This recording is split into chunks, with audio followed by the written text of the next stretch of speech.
Welcome to the Mound City Council. It's Tuesday, December 9th. Can we rise for the Pledge of Allegiance? I pledge allegiance to the flag of the United States of America and to the republic for which it stands, one nation, under God, indivisible, with liberty and justice for all. All right, we got our agenda. Do we have any amendments? No. Okay. So we have our agenda. Can I get a motion to approve the agenda? Motion to approve the agenda. All right, got a motion. Can I get a second? Second. Any discussion? All those in favor, please say aye. Aye. Those opposed? All right, that passes. We also have our consent agenda. It's a long one. Does someone want to go through those? I can do that. Okay. It's just the one. It's A through I. Okay, a consent agenda, items A through I. Approve payment of claims. B, approve minutes from the November 25th meeting. C, approve resolution 2595 for the polar plunge on Saturday, January 31st, 2026. D, approve ordinance 06-2025, amending city code section 2292 regarding planning commission members. E, approve resolution 2596, accepting contributions for 2025. F, pay request number 5 in the amount of $15,605.47 to Widmer Construction for project 2403. G, pay request number 2 in the amount of $151,803.97 to Widmer Construction for project 2503. Pay request number 1 and final in the amount of $41,671.65 to Pipe Services for project 2504. And I, pay request number 3 and final in the amount of $27,076.85 to Concrete Idea for sidewalk improvements projects 2508 and 2509. All right, we got all those A through I. Does council want to pull any of those? All right, hearing none, can I get a motion to approve the consent agenda? Motion to approve the consent agenda. All right, got a motion. Can I get a second? Second. Any other discussion? Roll call, please. Councilmember Herrick. Aye. Councilmember McEnany. Aye. Councilmember Pugh. Aye. Councilmember Castellano. Aye. Mayor Holt. Aye. All right, all that passed, so if you're here for A through I, all that passed. Number 5, we have comments and suggestions from citizens that are present that their item is not on the agenda, so if it's about the planning case or the levy, we'll have time for you in a minute, but if it's not, come on up.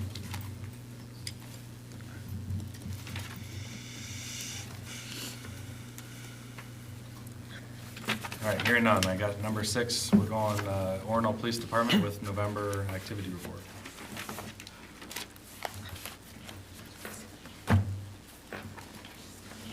Welcome. Still snowing out there? Oh, yeah. Stop for a little bit. Might get a little break coming, but Okay. it didn't last long. Good evening. So I had a chance to review our activity reports and crime reports for the month of November. I hadn't been here for a while, so took a good look at them. The reports don't show anything outstanding that we haven't handled or that isn't par for the course. The only thing I kind of noticed was our mental health calls and our welfare check calls have kind of gone up, and I don't have an explanation for it. It could be the time of year, it could be anything. But we at the Orono Police Department, all of our officers are very well trained. We've got CIT, critical incident people that can actually go out and handle stuff. We have great resources with our embedded social workers, so we've been utilizing them a lot lately. And like I said, uncertain why it's going on, but it's just one of those things that we are fortunate to be trained well in and practice them daily. So. Now in the winter months, as we can see, we have been heavily hitting the roads and Mound at night for overnight parking. We're trying to keep that under control. We're trying to make sure educating people and getting the roads cleared for the public works, but we also ask if public works does have anything that they see that we missed, to contact us right away so we can handle it. A lot of roads to cover, and a couple officers are trying to cover that up at night and get that cleared out, so.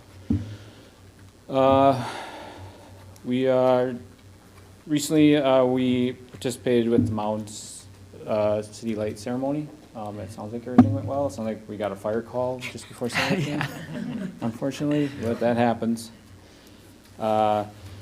Also, recently, we had our DARE students that graduated from the program at Mound West Tonka Middle School. Everything went well, it sounded like, and a lot of participants, so that's good. We are also currently working with the Polar Plunge Committee. We're trying to get that event going and making sure it's successful. The Orono Police Department does have a registered team, plungers. Oh, yeah.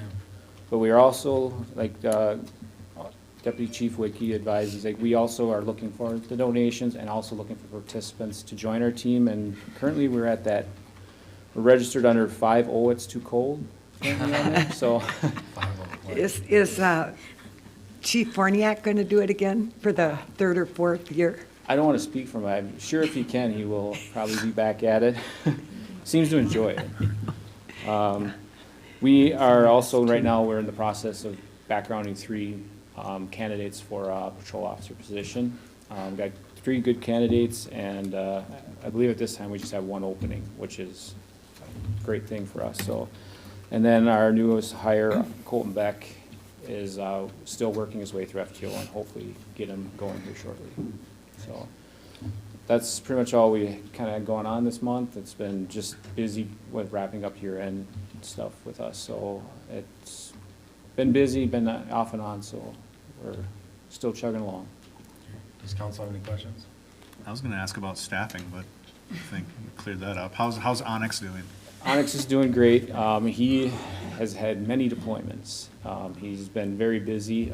Because of his status, he's not a bite dog, so anything that happens, like missing child, people that walk away from group homes, he's being utilized all over the county. He's gone up to Brooklyn Park, Brooklyn Center.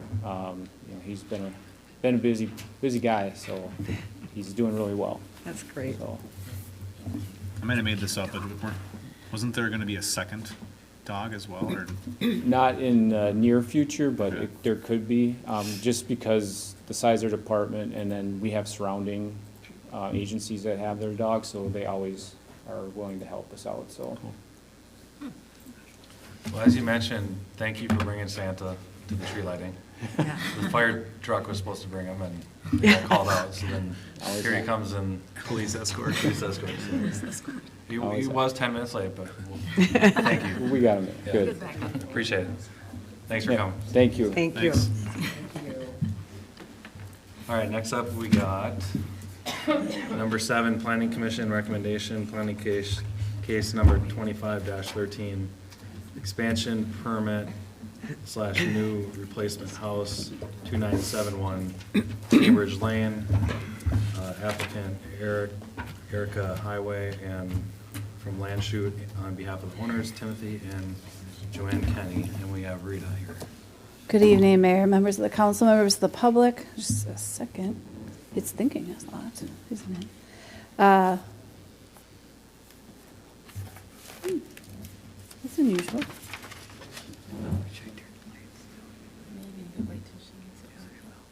Oh, you just had it on. All right, let me try again.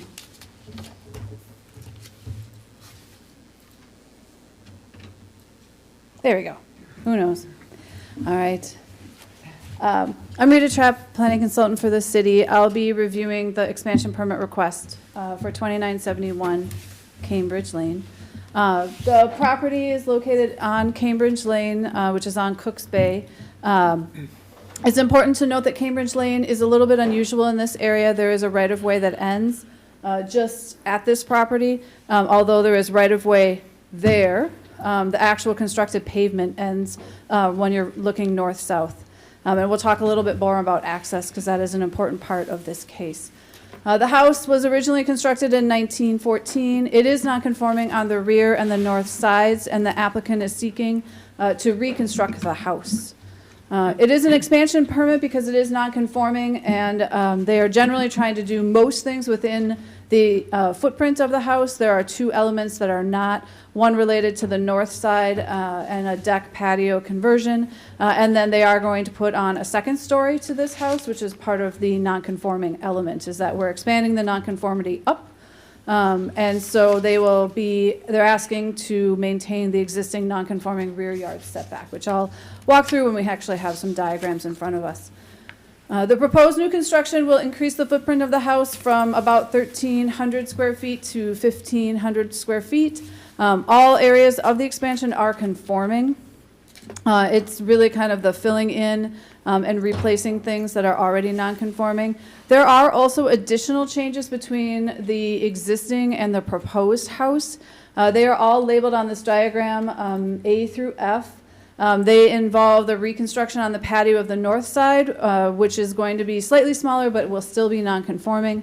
There is the removal of a shed in the southeast corner, the expansion of the garage to the south and east, but that will be conforming. The shifting of the southern edge of the house closer to the south property line, and I'll walk through a little of those elements. Relocation of the steps on the rear of the house, and then replacing the driveway with permeable pavers. So there are a lot of elements happening with this expansion permit. Much of the expansion permit has to do with the fact that we have a non-conforming structure. We're adding the second story, and so the way our rules are set up, that does require review by the Planning Commission and the Council.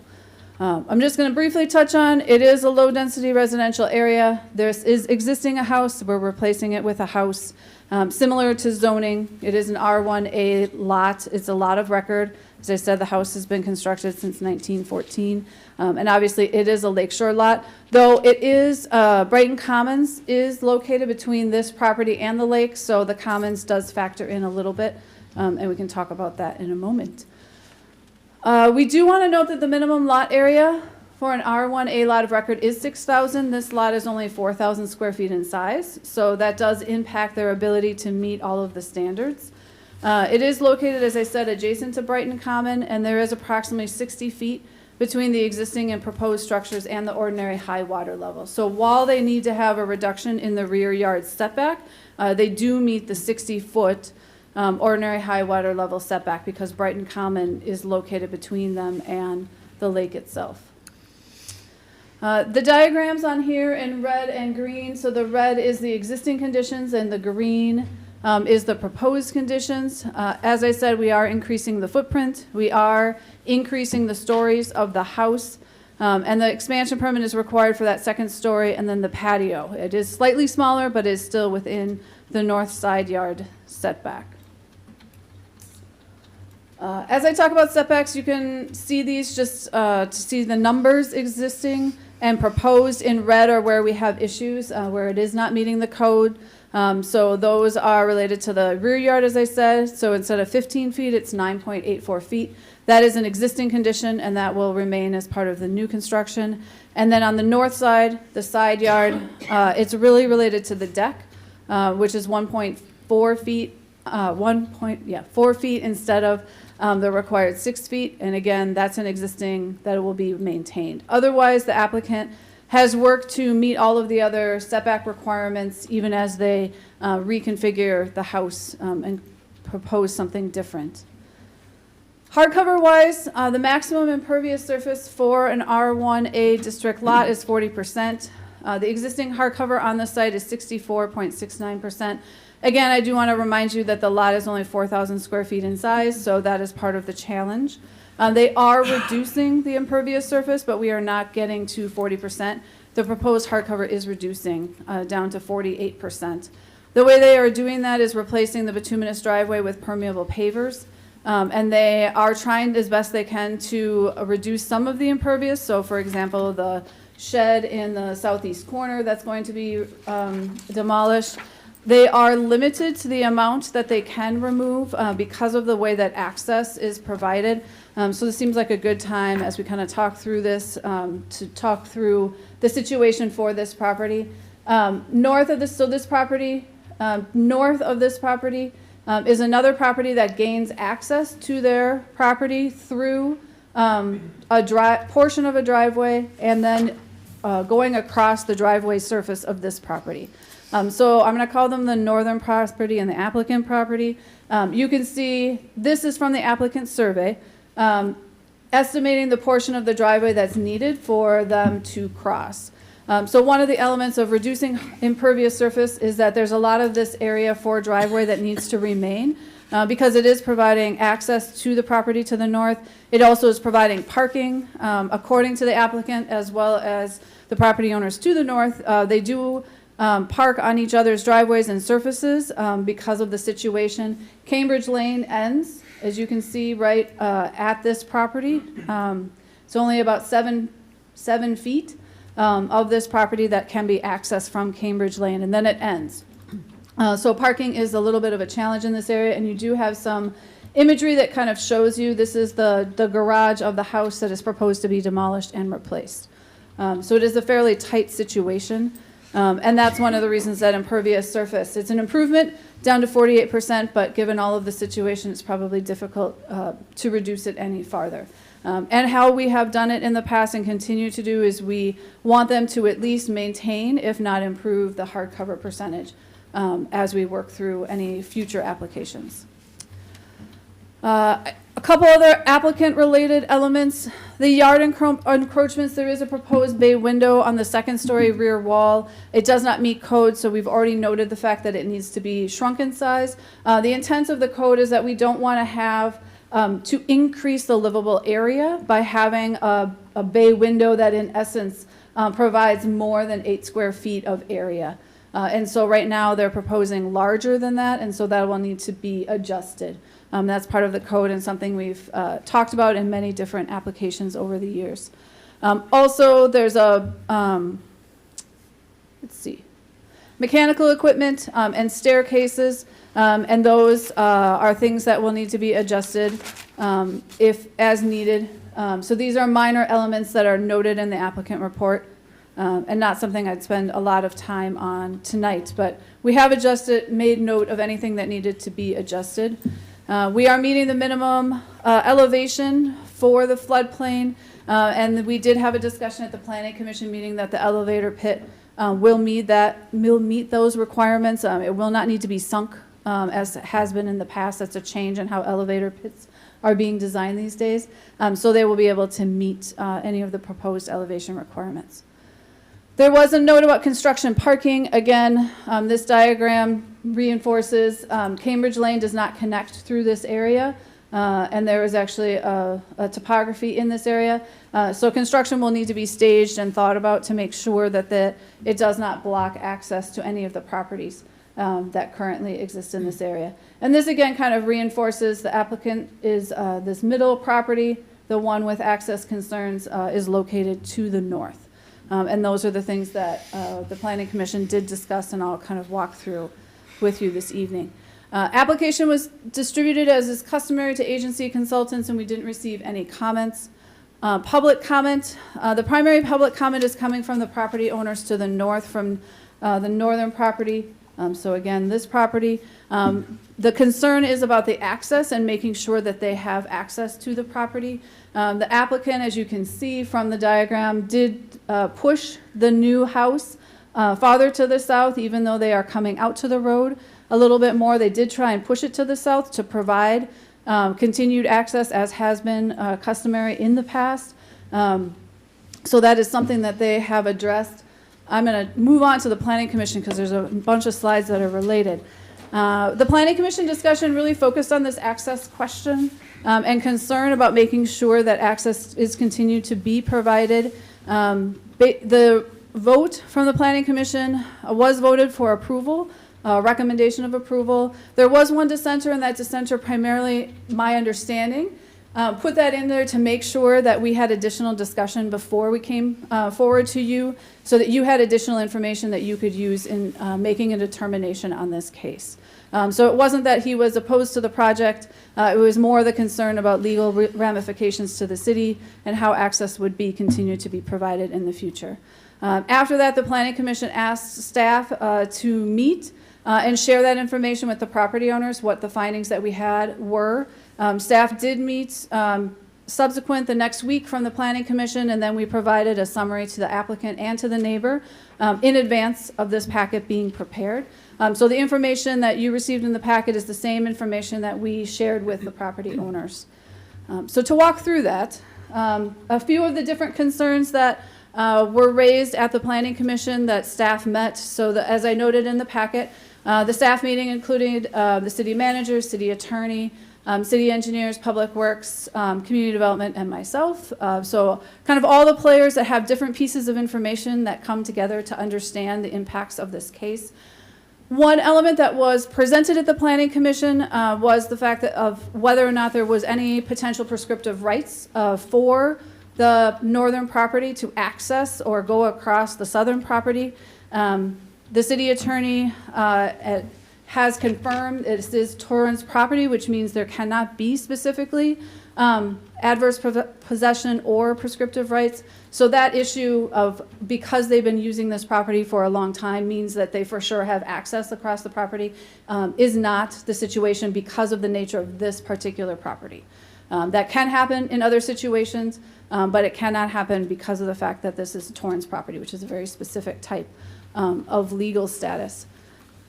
Secondly, the minimum driveway width in Mound is 10 feet. So just to note, because this may become a factor of discussion later, the driveway that currently exists is approximately 7 feet that the northern property has. So they have 7 feet of access to Cambridge Lane. That may or may not, that is possibly, that's something we've been discussing as we kind of look at this case. There are 2 retaining walls in the vicinity of Cambridge Lane. One was mentioned at the Planning Commission. Specifically, there is one wall located specifically on that property. There is actually also a city constructed wall, which is in the right-of-way, and that was constructed in 2012. And that's part of the process. So there are actually 2 different retaining walls. That becomes just notable because of the fact that there's 2 different situations happening, and it wasn't information that the Planning Commission had. So again, this is part of kind of fact-finding that we've been doing as part of the project. Cambridge Lane does extend north, as I've said a couple of times. So there is the ability for the property owner, the northern property owner, to make improvements and provide direct access to the property. If you recall, there is topography, so it's not as easy as just putting out, getting a driveway. There are things that would have to happen. There is also a water main in the right-of-way that would need to be either protected or lowered or insulated. The preliminary estimated cost, obviously very preliminary without any effort, but kind of looking at the situation, looking at the retaining wall from the engineers, that it's approximately $40,000 to $60,000 in order to provide that access. It is the property owner's responsibility, and they could petition the city to construct it and assess it, or they can do it themselves and work with the city. So in terms of, that was one element that the Planning Commission focused on, is how can we ensure that there is access to this property. One element that does not involve the applicant's property would be for the northern property to construct their access the right-of-way, and make those adjustments. Obviously, we recognize the cost element. I think the biggest element that staff came to in reviewing this, understanding the case, the city is not obligated to address this access issue. This access issue from the city records, the northern house was built in 1965. So this access has been this way for that entire time. There hasn't been an easement that has been requested or granted across. So this access has been this way for a very, very long time. And there's been a couple of city projects, and there hasn't been movement to address that. Whether or not there's been conversations about that, obviously none of us were here, so we can't answer that element of it. But staff's discussion, the city attorney, is that we're not obligated to address this access issue necessarily. And then the biggest thing that we keep talking about is the fact that the access, because of the expansion permit, is not really changing. For example, up until today, they have to cross that section of driveway in order to access the property. That part is still going to be available as far as the expansion permit. So really, the access is not changing as a result of this expansion permit. I think it's just the nature of being concerned that there's going to be a change, and recognizing that into the future, there's a concern. So that's one of the things that is really a part of this conversation, or has been a part of the conversation. Relative to actual request, they're requesting to build a second story on the house, replace the house with a two-story house. They need to convert the existing patio to a deck. It's going to be in the same vicinity of the existing project, and that's really what their request is. This access issue has just been raised as a part of this project, but it is not specifically changing. Just for perspective, this is kind of the corner that will still be available. While this juts out a little bit more, it is also moving a little bit farther south. So it is going to change where people park their cars, but the actual access is still available. And that's one thing that the applicant did do and provide us the information so we actually can have a conversation about it in advance. That was not something staff asked for. So with that, we're requesting obviously discussion this evening. I'm sure that the applicant and the neighbor would like the opportunity to have a conversation with you. We have the full complement of staff that can answer questions. Technical questions, that's one element that you'll have that the Planning Commission didn't have. They were just stuck with me and Sarah, who don't have all the technical information that you may want. But I can answer any questions or direct those questions to others that are here with me this evening that can answer those technical questions you may have. Does council have any questions for Rita? Not yet. As I say that, I guess just, so like that upper right corner of the green is kind of highlighting how the access isn't changing? Right, currently this is where the access has come from. I mean, my understanding and the applicants is, it's probably not quite so perfect, but they are driving and accessing through this vicinity. Okay. And the new garage will be there and they'll come. The new from the garage right is side. here. This red dotted line is where the existing house Right. / garage is. Okay, so it is bumping over to the right a little Yeah, bit. so that north corner will be closer to that right of way. So that- What's do we know the distance from the corner of the garage to the right of way? I don't have it with me. I can look that information up, or like off the top of my head. All right, now you draw that little square around, the red square. Does that mean This? anything, or are you just saying, look at this area? It's just to look at this area. Okay. It makes it much easier for me to orient. Okay, so where that corner is of the red? No, square no, that has is not, nothing to do with it's the distance between Yes. here and here. Okay, got it. Okay, any other questions for Rita? Not yet. Okay, we'll have you back up Yes. in a minute. Is there a particular diagram? I was just gonna, maybe that one. Yeah, sure. Okay, does the applicant want to come up? Can you give us your name and address? Good evening. My name's Erica Way, 202 Water Street, Suite 202. And I'm with Land Shoot, and tonight we have Tim Kenny here with us, who's the owner of the property. So I'm here for questions tonight. So if you have any questions about the specifics, I'm here. Okay, does council have any questions for her? I don't, No?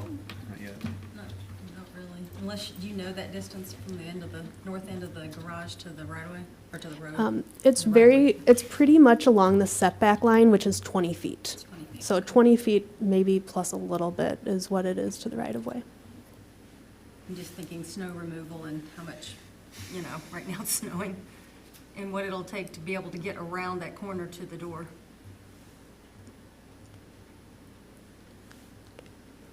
Okay, well, I guess we don't have any questions.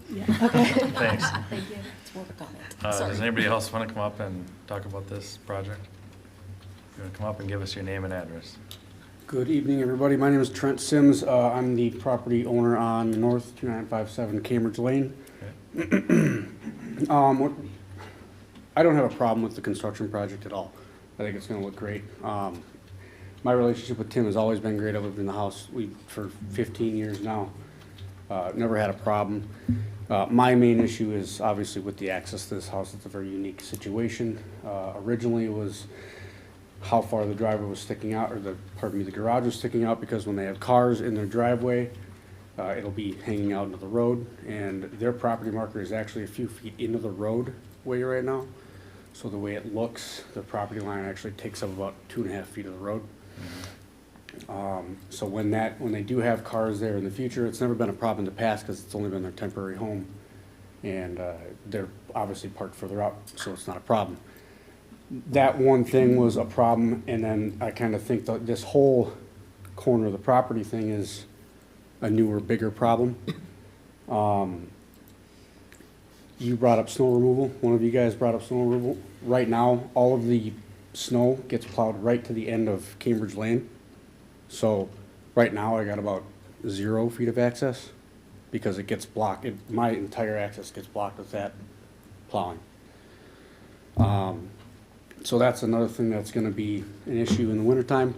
And again, we've always gotten along. This hasn't been an issue. My main concern is for the future with my property, his property, any future tenants that might come in, any future homeowners that might come in, not understanding this. If something ever would ever happen between Tim and I, essentially he could put a fence up and I wouldn't have access to my house. This has been like this since, before 1965 because there was a house on this property beforehand. I don't believe the road had changed at that point. And she had mentioned that this cost is up to me, which I don't understand how this is the case if I've never been given actual access to my house. Now, I understand, pardon me, I understand if a new construction happens and you need to make adjustments to a road to happen, how that would be put on the new homeowner. This is an existing situation where the roadway was never created with enough access to the property itself due to utilities in the drive, in the right-of-way. This is one concern that, I've tried to work out with Tim with some sort of written prescriptive or written easement. We originally thought this was an implied easement by necessity, obviously finding out that Torrens doesn't allow that. So we've offered to do some sort of easement with Tim so this wasn't an issue and it would be resolved in the future. He does not want to do that for marketability purposes, which I do understand. But at this point, my house has no legal access, which the mound requires 10 feet. My father had bought this house in 2003. He was the one that constructed this wall because a wall had fallen over on the previous owner where the previous owner had skipped out of the house. We had pushed the wall out a little further into my property, but the line where the wall was along Cambridge had never changed because of the water main. We were basically forced to put the wall there at that point. And that was something that the city engineers had given us location for this wall to go. So there was nothing that we could have even done with that wall at that point to make access happen. And that's the most I basically know about the property at this point. Anything before that, who knows, and would have to be dug up. But I just think this is something that could probably be easily resolved, but I don't want to have this something between the city and I. I'd like to get it resolved a little easier than that. So that's my 2 cents. All right, thanks, appreciate it. Anybody else want to come up? Thank you, Mr. Mayor and Council. My name is Tim Kenny. I own 2971 Cambridge Lane. I just want to note, we bought the property a couple months after Trent's dad bought his property. And, we bought the properties with understanding the condition that we bought them under. I also looked into this issue when I am a lawyer. I looked at this issue and determined that it was Torrens registered and there was no prescriptive easement. However, we live in St. Paul. We bought this house to be our, lake home, but eventual full-time home, which is what we're before you asking the permission to do. And we've always tried to be good neighbors. We've always provided access. As Trent said, we get along great. We move things when we need to, but we did buy it with the understanding this condition. And it's my understanding, and Erica can probably confirm it, even with the movement of the garage, it's maybe 1 foot to 2 foot difference linearly from the corner of the garage to the retaining wall, because we are spending more money to move it south to create that geometry between the corner of the garage and the retaining wall. And to be honest, we don't need that 4-foot by 40-foot strip, which would get us below the hardcover requirement, on the northern edge of our property. Again, we're incurring more cost to try to facilitate the access. However, we are going to live there, and if we park in the driveway and Trent has a bigger trailer, I might have to move my car if I'm parked in the garage, in the driveway, unless the city and I would support, extending the roadway if a solution could be worked out between Trent and the city on that. But it doesn't seem to be an issue that should impinge our ability to do what is less non-conforming and otherwise meets all the requirements of the code, and allow us to have the house that, it's not a huge house, to be honest, even with what we're doing. We have 3 grown daughters, and we want them to be able to come back with their families and spend time with us. And we have friends we'd like to have come stay with us, but we're essentially going to use 2/3 of the house all the time, just for the 2 of us. So it's not we tried to do everything we could to meet the requirements of the code, be a good neighbor, try to make things better in terms of the conformity and the environmental impact of the, water hitting hard surfaces. So again, I support, Trent's concerns. We're planning to continue to make sure he has access, but love to see a better solution for their property. But, I don't think I should have to give an easement on an already small lot and reduce the marketability of our property in the future, to make a condition that it already exists better for them in terms of marketability in the future is my view. So not planning to impede their access, just don't think we should lower the commercial or the market value of the property in 20 or 30 years for my estate or my kids who get the property when I pass. So Okay. that's my thought. And I'm happy to answer questions, but Sounds we like have a lived question. there 5 months out of the year for 22, 23 years, and looking forward to spending a lot more time out here. So I thank you for your consideration and happy to answer any questions. All right. Does council have any questions for him? Thank All you. right, thank you, appreciate it. Rita, you'll come back? You want me to come in? Oh, sorry. I just saw, he just raised his hand. All right, come on up, give us your name and address. My name's Tom Sims. I live at 70 Birch Bluff Road in Tonka Bay. I'm Trent's dad. Oh, okay. So I still have an interest in the house for various reasons. I bought it first and Trent bought it for me in 2010, so he's been there since then. Yeah. But so the access issue is our concern. It's not the construction project at all. Rita had said earlier that in order to extend Cambridge Lane and get rid of this access problem is something that might cost 40 to 60 grand. And she said, as a matter of fact, it's Trent's responsibility. And I don't think that's a matter of fact. I think the city built that wall in 2012. The city limited it to a 7-foot access. The city, in that letter, said you have to give him 10 feet of access minimum, 20 feet maximum. So something was done wrong there. We can avoid that whole problem by memorializing that access, an access easement across there. I don't think it has anything to do with marketability. And in fact, I don't know that you have any concern about marketability. It's an issue of availability and accessibility. So right now, things have been good since I bought the property in 2003, Tim bought the property in 2003. Nobody's ever had an issue with anybody, but that doesn't mean that somewhere along the line, somebody won't. If different owners become involved one way or the other, they still have an access question. So the availability of Trent's property is what's at question here. And you can fix it by saying, we'll approve this project. As a condition of it, we need a memorialized access right there. Otherwise, it's an issue of Trent and the city trying to figure out who's going to pay for the extension of Cambridge Lane, which I don't think is his problem. He didn't create it. The city created it. So we were told yesterday, we had a conference call with Sarah, I don't know who else was involved, and there's a difference of opinion there, whose fault it is, not fault, Whose responsibility is it? City created it. I don't have a clue why you'd think Trent should pay for it to get fixed. It can be fixed by memorializing that access easement, which Tim doesn't want to do. And if it's an issue of marketability, I don't know that that's an issue that any of us need to be concerned about.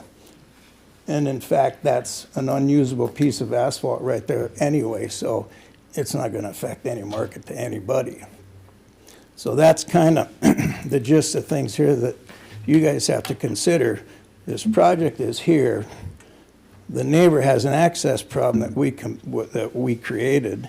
We can fix it all by making a condition of this property some kind of a memorialized access easement.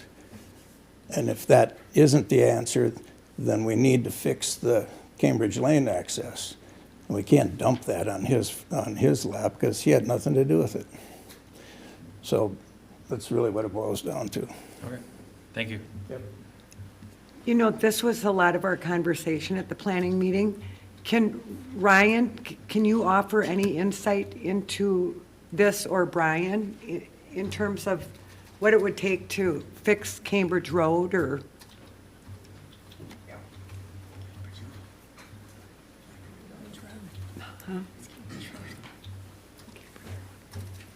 Good evening, Mayor, members of the council. Brian Simmons, Consulting Senior City Engineer. Good evening, Ryan Preach, Public Works Director.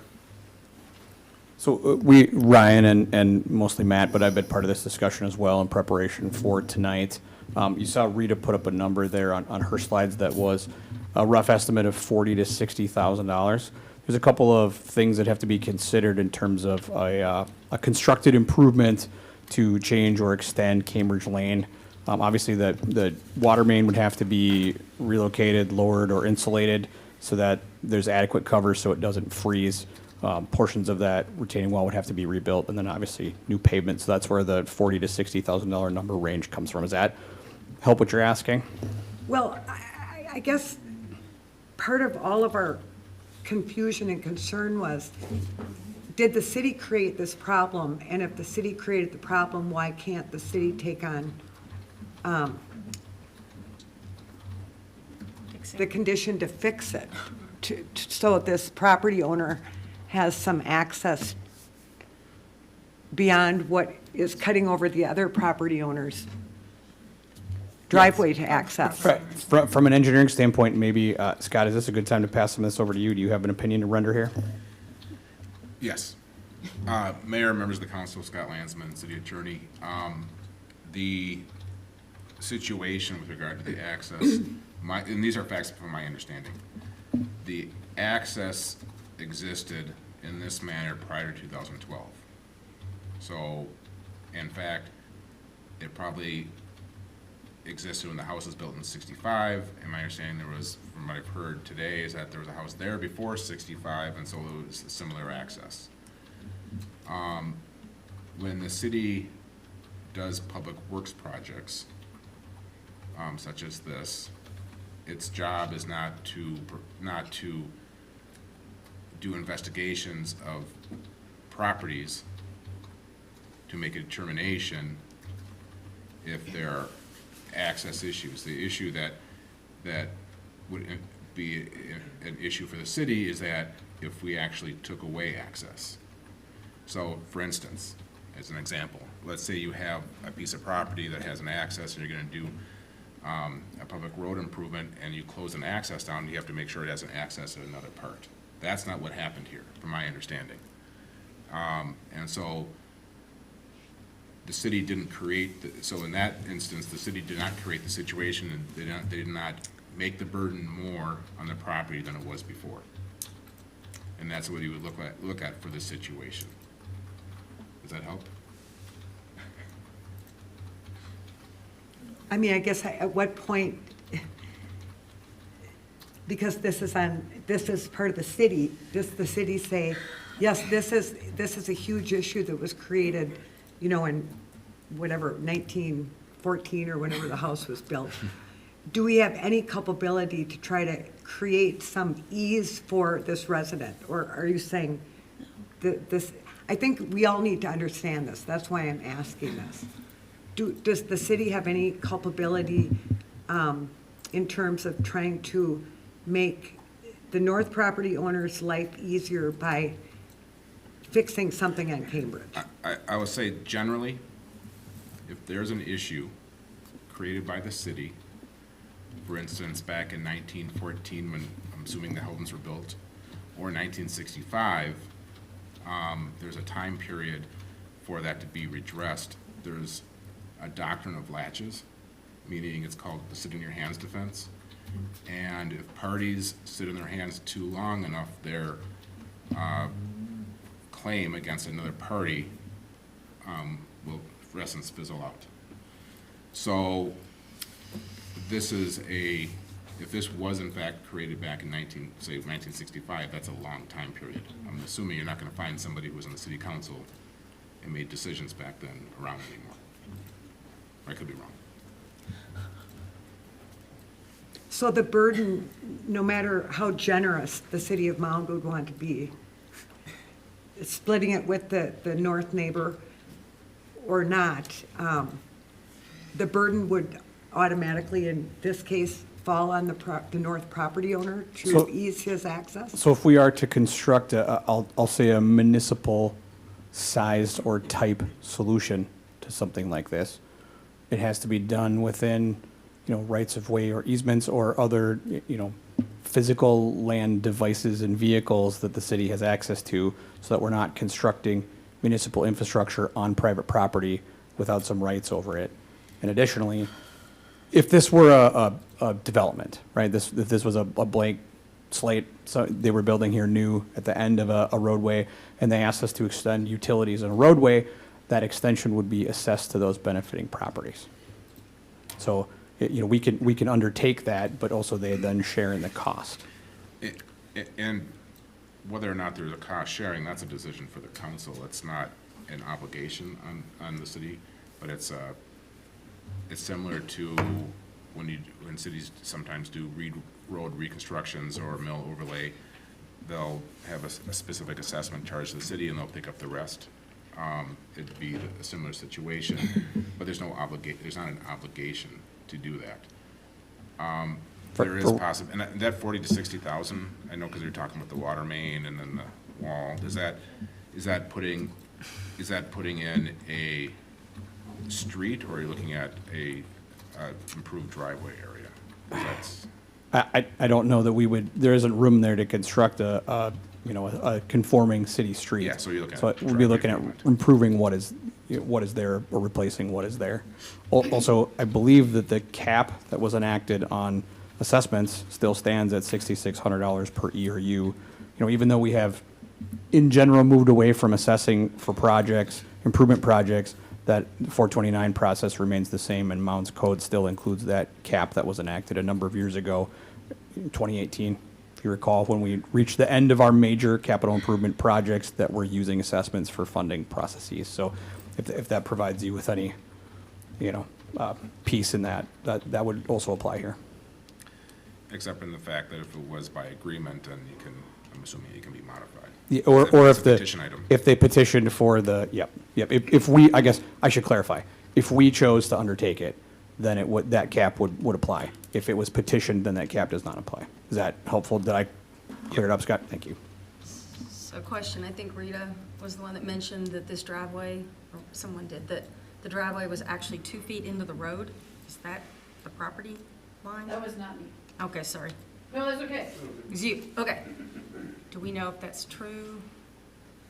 That this driveway currently is sitting about 2 feet into the road? Well, I don't know the answer. I need to go to the files. Okay, Yeah, thanks. that's fair.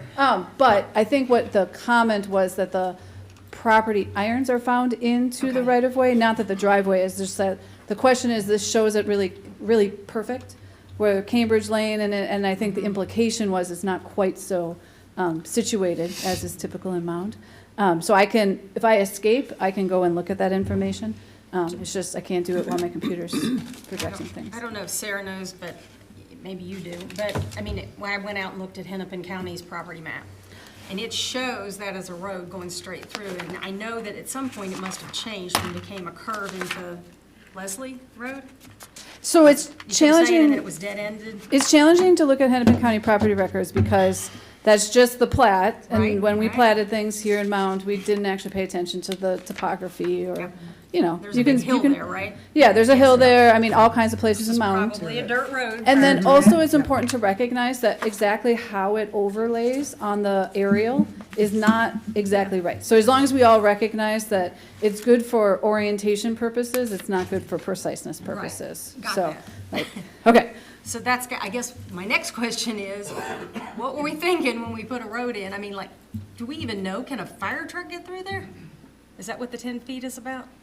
Why do we have a Our 10-foot code? driveway element?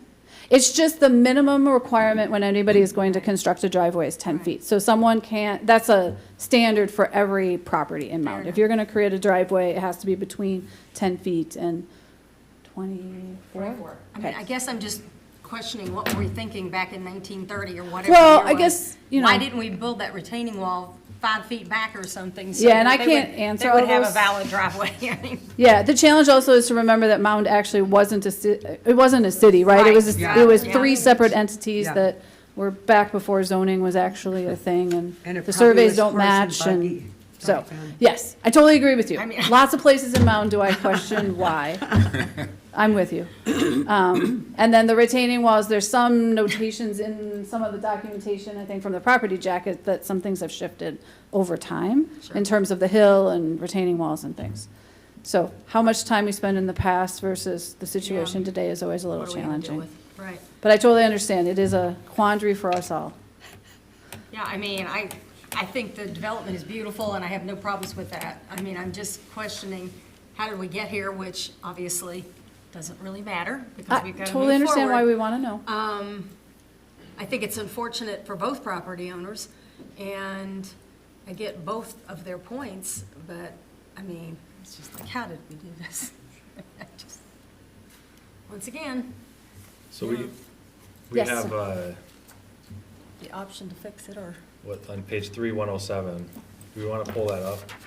So the resolution is, are you talking about the resolution? Yeah. So the resolution that we prepared is based on approving resolution that approves it with the conditions related to the project at hand. Yeah. So I think that, maybe I'm summarizing, if I'm inaccurate, let me know. But the question tonight is, do you approve it, how it stands with the project?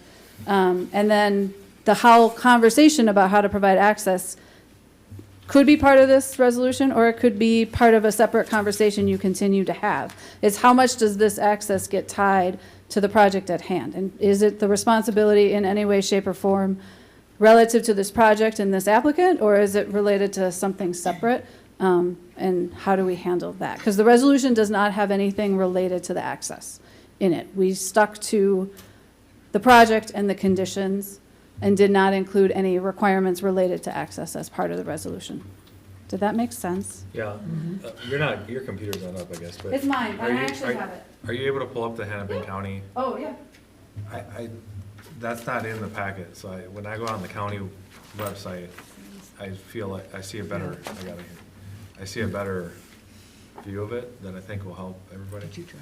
So I'm kind of stuck on two, I don't really have a question, but, you know, the resolution and our requested action is just to reconsider the expansion permit.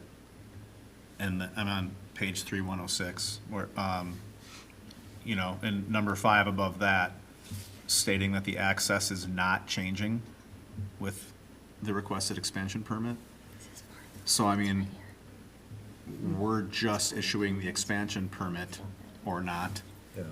And it doesn't sound like anyone has a problem with the construction or reconstruction, so couldn't other details be ironed out as part of that access later if those two property owners feel they need to, something needs to change? Because we're only approving the expansion permit Right. tonight. Well, on a deeper. We're not changing any access, you know, Right. Well, just since we're talking about the access, I mean. guidelines. The applicant, I mean, they did buy that property, and as you can see on the map, that's where the property line is roughly, right? Again, the Hennepin County map's not 100% official, but pretty close. The road goes up there, so like, the one thing that the applicant said is with, you know, if they parked a car with the trailer, or, you know, if they parked a whole bunch of cars there, then the other guy might not be able to get in to the north. But that would still be a problem now anyway, right? Right, so how does that affect what we're doing tonight? That's what I'm saying. I don't know, but just since we're talking about it anyway. Yeah. I mean, Right, well, let's say that, I mean, Mr. Kenny seems lovely and they seem to get along, but let's say he decides he doesn't want to live in Mound. He wants to move away, he sells it to someone else who's not as amicable to the, yeah, but here's the Lot problem. north That's what I'm saying. It's kind of like two separate issues. it is, You know? I agree. But That's they why both- we're They here. both bought the properties, and they both bought the four corners of the property on the road that Doesn't roughly. exist? Well, I mean, it doesn't up here. sorry, but do we turn down the applicant? That has nothing to do with access. No, I guess I just don't understand. I think part of what Scott was saying is, I mean, most places I've ever lived, anytime you do anything, when you're doing a reconstruction, a remodel, or pulling a permit, you want to make sure that you're still meeting all the current codes, Right. not necessarily the historical. So, I mean, I don't know where that stands, but I mean, it sounds like they're getting pretty close to the right-of-way. But I didn't drive out there and I visually haven't looked at it, and I mean, not that that really matters, to be honest with you. But, and we can't really say, okay, Mr. Kenny, or Kenny, excuse me, chop off an end of your property and give it to your neighbor. I mean, that doesn't work. Well, we haven't gone through all the requirements of the applicant either, so we'll see. Okay, If it fits all the. Right. I mean, they're here for a reason. exactly. What did you want to say? No. Nothing? So remember that other property over that a lot of the snowmobiles use?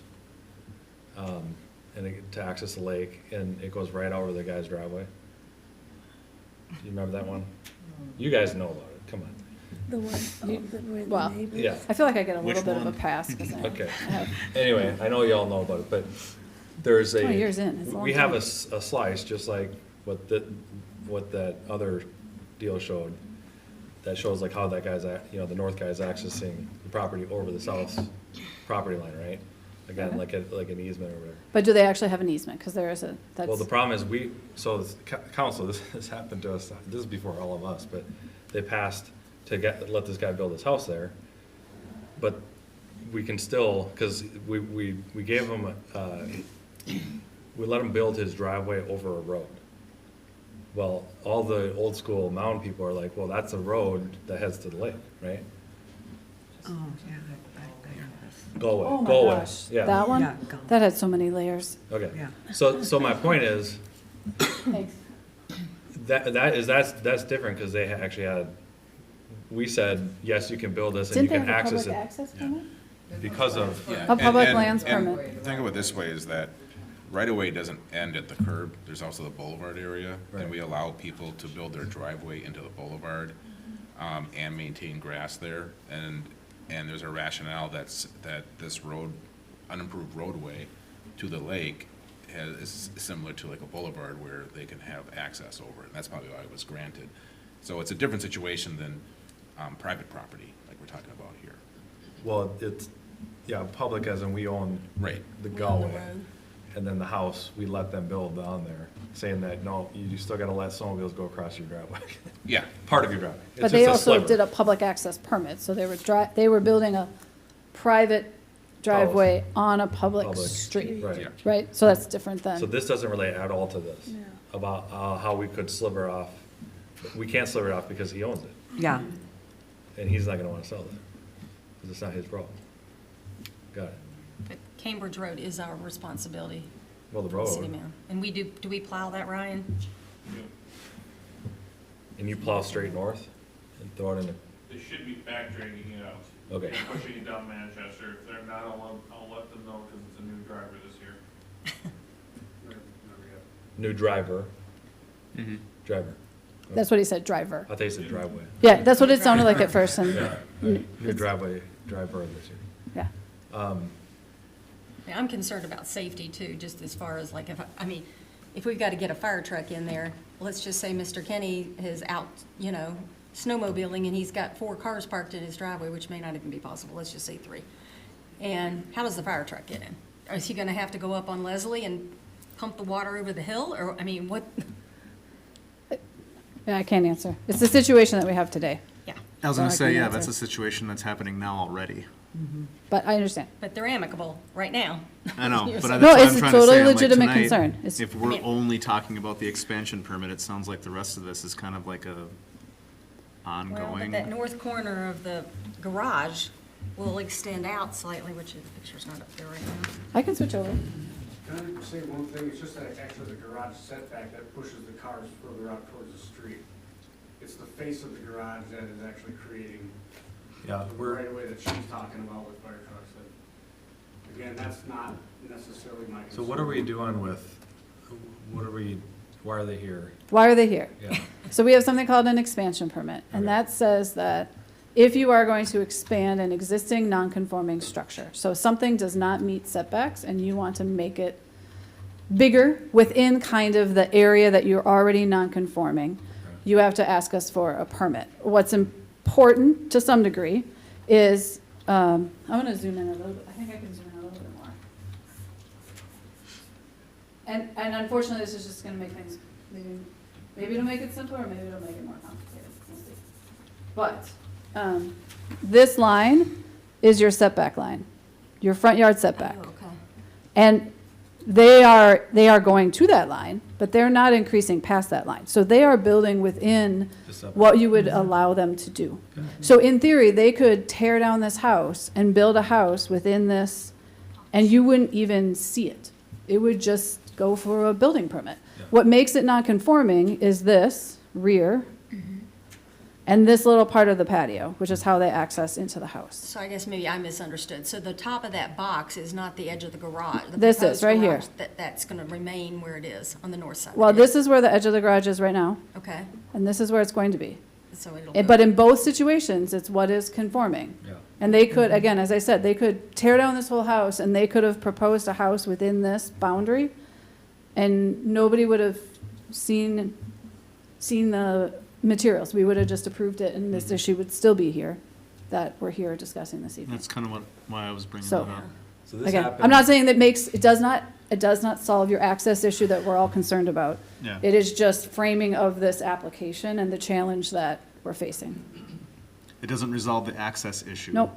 But we're just talking about the expansion permit. So they're really moving out towards Cambridge, not north, okay. They're really moving, yep, they're They have moving all rights to out do just a that. little Right, bit, no, They that's don't on fine. the other side. I was just trying to figure out. but they are meeting the 60-foot ordinary high water, which for most lakeshore properties, that's what we're concerned about. This one just has double because they're of commons. So, did that make any sense, or did I make it No, worse? but, I mean, we have to approve them to go to that little, They have to Drop here. off. And this is where the house is right now. oh, but would they want to go over it? They want to just maintain the point at which they are today, but they want to go up. Well, what's that little red, This, yeah, steps, which we allow encroachment for steps. okay, I thought you said that, so that it's only the patio that really matters. Both of these are going to be within the footprint of today. So they're not making anything worse. If it was anything worse or more, it would be a variance. In Mound, if it's an expansion permit, we say, you're already in your box, you want to do something within your box again that's slightly different, so we at least want to look at it and approve it, but you're still within the box that it was for the existing structure. Okay. So that's what, it's one of those kind of, We see a lot of variances, we see less of these. Yeah, we have a lot of roads like this though too, you know?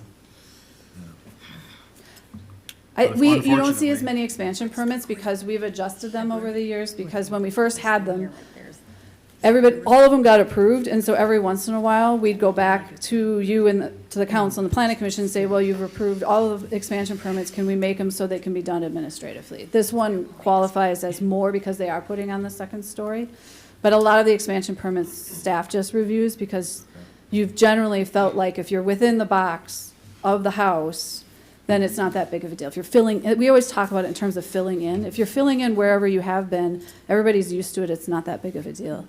And staff can approve those administratively. Because we're going up the level, that's the problem. That is the big problem on the house, that you're adding a second story to the house. And then none, like that box window on the left side? This part, Or the patio, I mean, that's. that's a patio, and That's already it, there. there's a patio there and it's switching to a deck, right? No, it's a deck there and it's switching to a patio. Nothing like switching the terms. It's currently a deck, but they can't do that, they need to do a patio. Okay. But again, it's still the structure, All right.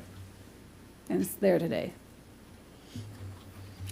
Okay, does council have any other questions for Rita? Okay, well, stay here. Can we pull up 3107? Certainly.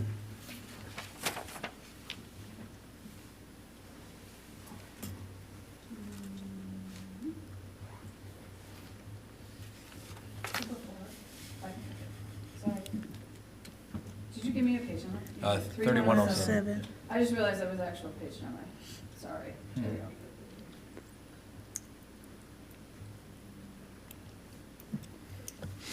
And do you have a certain Well, element?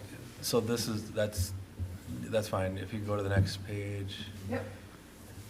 okay, that's in expansion permit. Is there any criteria that goes with it, or? Oh, with an expansion permit? Yeah, Yeah. you just gotta go through what? Yeah, just a second.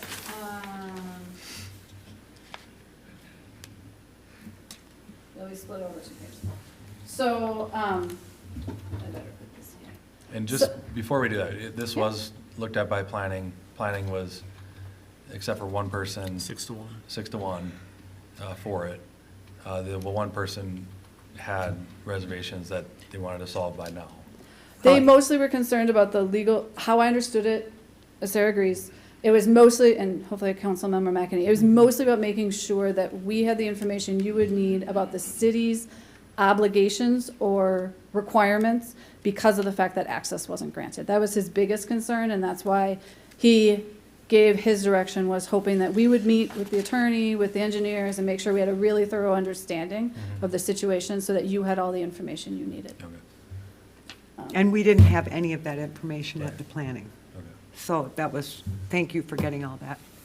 Okay, So- so number one, Yep, expansion, the criteria for granting an expansion permit is that it's a reasonable use of property. So you're considering the aesthetics, adverse, absence of adverse off-site impacts from the actual project that you're looking at, adequacy of off-street parking for the project that you're looking at. We would look at whether there's exceptional or extraordinary circumstances that justify the expansion. So things like the fact that this lot is smaller. It's only 4,000 square feet into 6,000, so it's difficult to make it within the setbacks. That there's topography or other circumstances, and that they aren't things that they created, they're things that are just present in this lot. This lot has been around for a really long time.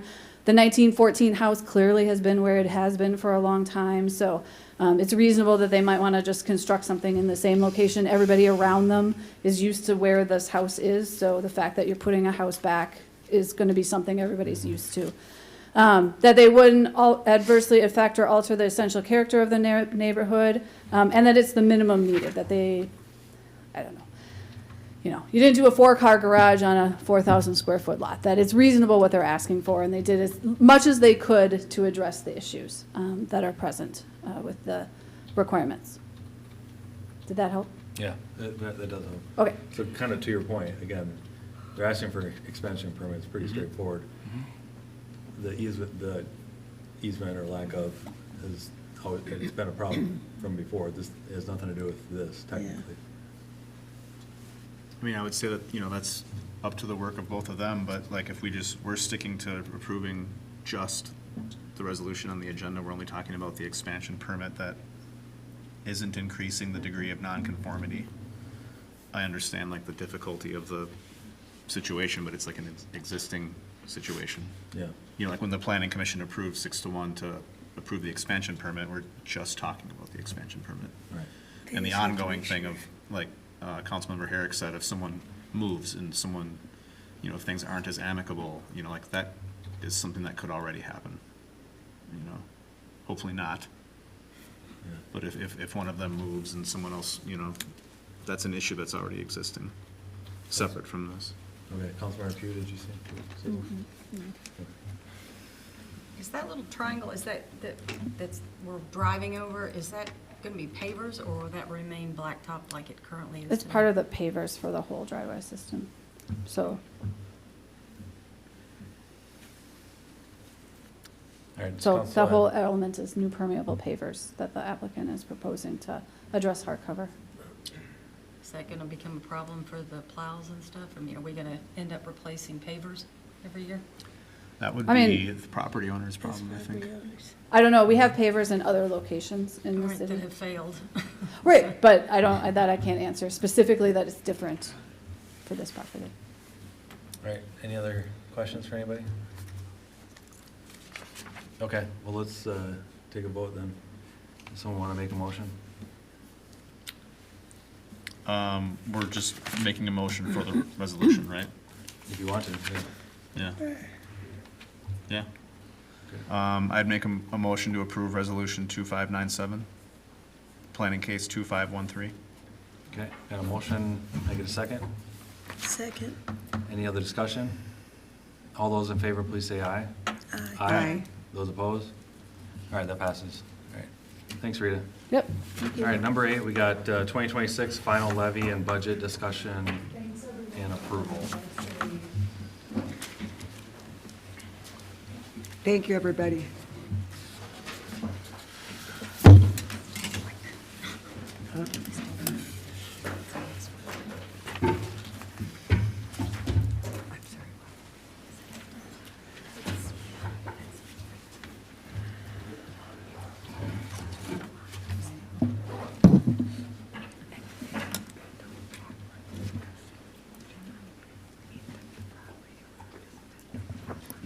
All right, good evening, Mayor, members of the council. I'm Layla Amuhi. I'm the Deputy City Manager. Typically, you would have our esteemed finance director perhaps up here, but right now the city has a vacancy in that position, so it's my privilege to present the 2026 final levy and budget. Tonight is also our truth in taxation presentation. So I wanted to start this first by some of the goals that you set at the beginning of this year, along with some things that I've heard since the time that I've started here, which is your desire to improve our external customer service, to create efficiencies, and fiscal responsibility as well as risk reduction. I think on top of a lot of amazing other goals like our Fantastic Citizen of the Year and other initiatives that you've started, these really outline to me some of the things that I've heard you talk about quite a bit in the first month that I've been here. So as I mentioned, tonight also serves as our Truth in Taxation meeting. This is a public meeting requirement that was enacted in 1988. So this is a formal meeting on the city's proposed taxes. It's intended to increase transparency in this government process and provide that educational tool for residents to understand how that property tax levy is set, as well as offer feedback. Fortunately or unfortunately, we have no residents here in the audience to provide that feedback, though there is an opportunity for that on the agenda. So as part of the budget process, I kind of wanted to outlay how this happens. How do we get to the place that we are tonight in December? So first, property valuations are set by the county assessor in January. This is done at the beginning of the year and mailed out to property owners, so you'll get that statement for your valuation. The city does not have a role in determining that valuation. That is exclusively set at the county level. So if a property owner is dissatisfied with their property valuation, whether they feel it's too high or too low, they should address that at the county level.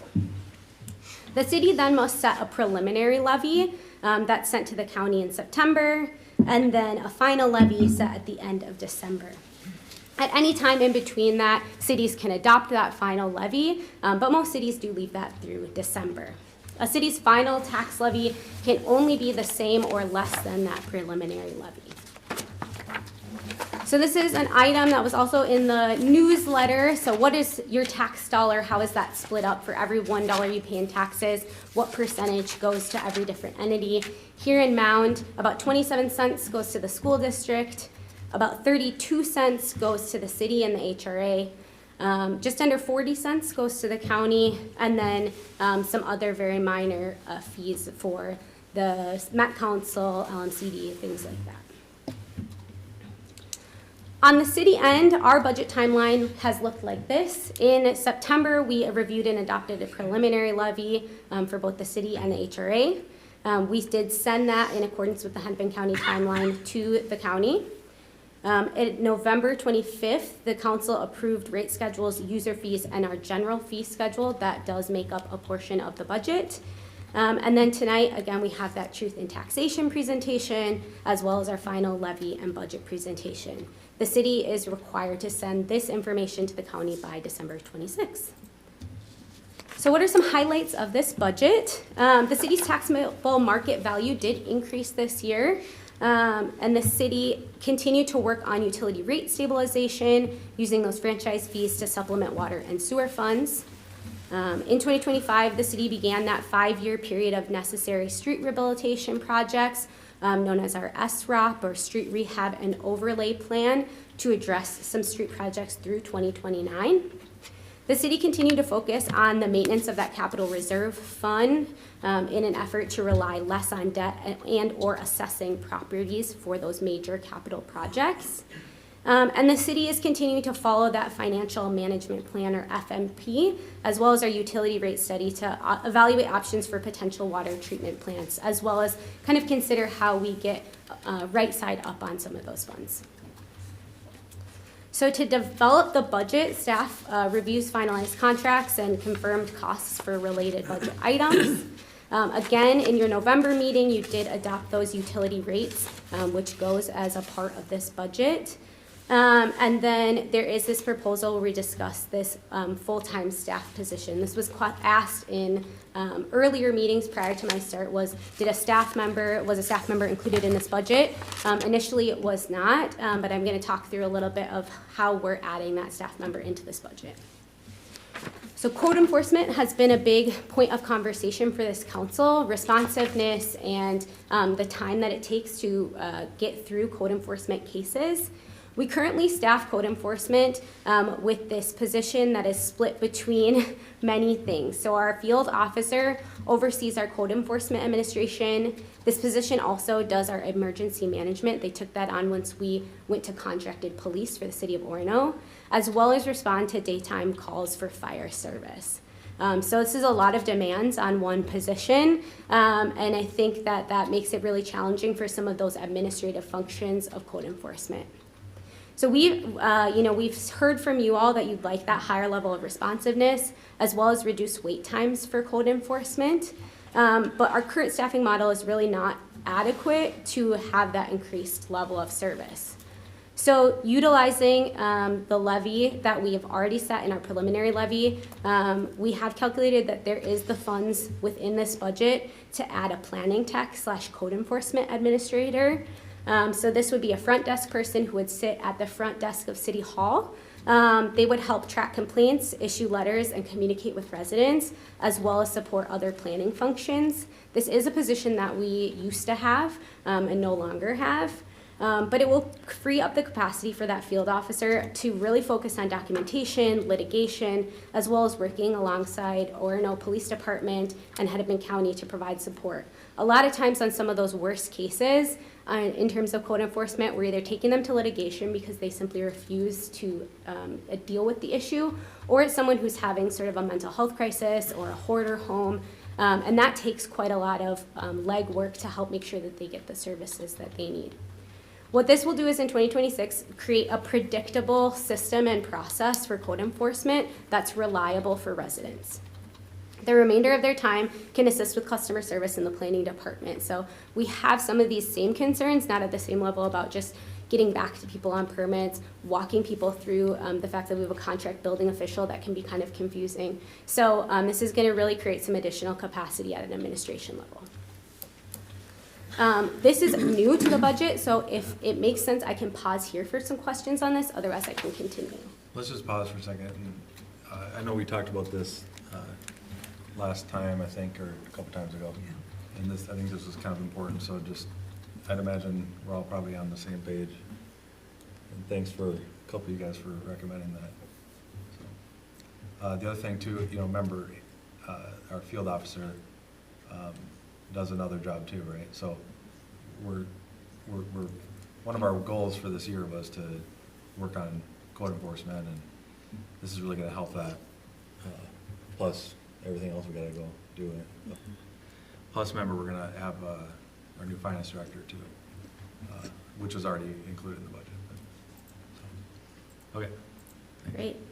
So continuing on, I wanted to show where Mound's tax levy, the preliminary levy compares to our neighbors. So of our neighboring Lake City communities, as well as some kind of comparable outliers, we're right at the bottom. I think that that's a pretty nice place to be. We're not the very bottom, but we, I think have a very respectable levy compared to, what you've done in the past, as well as it continues to follow that FMP. What does this feel like for residents is a big question. So our estimated property tax percent change is going to feel about 3% for folks. Now that's not going to be across the board, and our taxes are not the only component of that. And so what I like to use is that median home value. So the median home value or average taxable market value for a home is $355,000. They are going to be right at that 3% valuation change, about $35 a year, $2 a month. So I wanted to pull a property tax statement because, again, we do not set people's home valuations. And what Hennepin County saw in a lot of cities, but especially here in Mound, I clicked on using Hennepin County's GIS map, kind of going through people's property taxes, especially in this $300,000 to $400,000 home range, looking at what people were going to expect to see in their proposed levies and taxes. This is all available online. And what we saw was quite a few homes decreasing in value with the homestead exclusion going up. So that is what is on, this is a real property bill for Hillcrest Road, where their homestead, their estimated market value went down about $15,000. Their homestead exclusion went up $2,000. And so their actual percent change in taxes is a negative 1.2%. So there are quite a few properties who overall, even with a 6% levy, are going to see a decrease in overall taxes. So what makes up our property taxes? Some of these were some slides that our previous finance director left in here. I left this stool. I think he seemed to love this stool image. So in his honor, here it is. But our property tax is made up of three things: operating expenditures, or our general fund, capital investments and reserves, and our debt service. So what does that look like? Operation is those dollars spent on annual operating costs, keeping the lights on at City Hall, spending contracts on policing, having our fire service respond to fire calls. This is the paper and the people. Capital is the equipment and assets. So road construction projects are big assets like fire trucks, other vehicles. And then debt is that money that we borrow and the service that we pay on that debt. So I'm going to go through each of these, and if I'm getting boring, you guys just give me a... the general fund includes, again, those basic operating divisions that provide those basic city services: police, fire, public works, planning and zoning, and administrative functions. The general fund is supported by both the tax levy, but then it also does have other revenues, such as charges for fees and service. So when you apply for a planning permit, that costs money, so there are some revenues in this fund. What that looks like is this. About 87% of the general fund is made up of tax dollars, but then permits, charges for services, and fines, other things kind of round that out, that full 100. Many cities in Minnesota receive local government aid from the state of Minnesota, but Mound no longer receives local government aid due to our taxable capacity.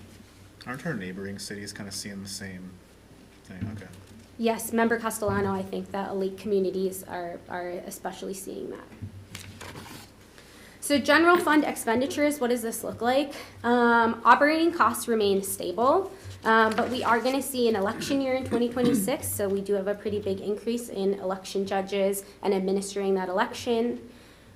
We do have in the budget an assistant fire chief or deputy fire chief planned to start July 1 to kind of address, again, those growing staffing needs during the day.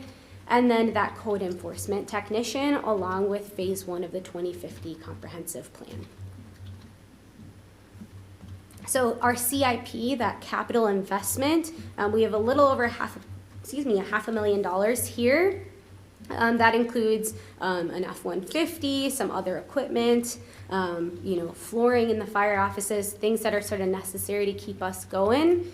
As well as in our capital reserves, we're setting about just under $1 million aside in our capital reserves.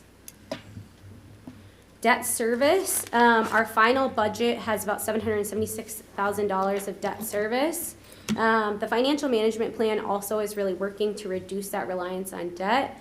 And Noah presented and Kyle Sawyer from Ellers presented on this last meeting. I will not claim to be a full expert in that FMP yet, but I know that you talked at length last meeting about kind of debt service and not being as reliant on debt past 2029. So the overall tax levy, again, is broken up into those three things. A chunk of it is those operations. Then we have capitals. So again, in that top line, you're seeing that infrastructure replacement reserve fund, and then debt service that's being paid. So again, this is sort of that overview of keeping that levy steady to eliminate the use of special property assessments. We no longer assess for road construction projects. We have that fund balance. So the debt is continuing to decline if you see that from 2021 to where we have it here in 2026. So with that, I can pause for any questions. I can go back to any slides. Be gentle with me. I know only enough to be dangerous. Does council have any questions for Layla? I have a couple, just really minor ones, but the code enforcement position, that would that direct report be to Sarah or you? Yeah, Member Castellano, that direct report would be to Sarah. Okay.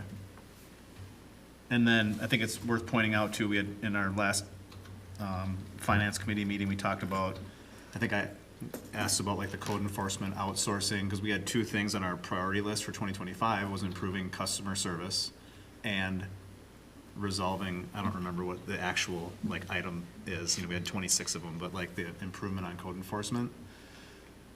What was like a round number for anyone like listening, watching too, but like having this position, there's a full-time position that we'd be adding, but we would potentially or could be spending more every year outsourcing it.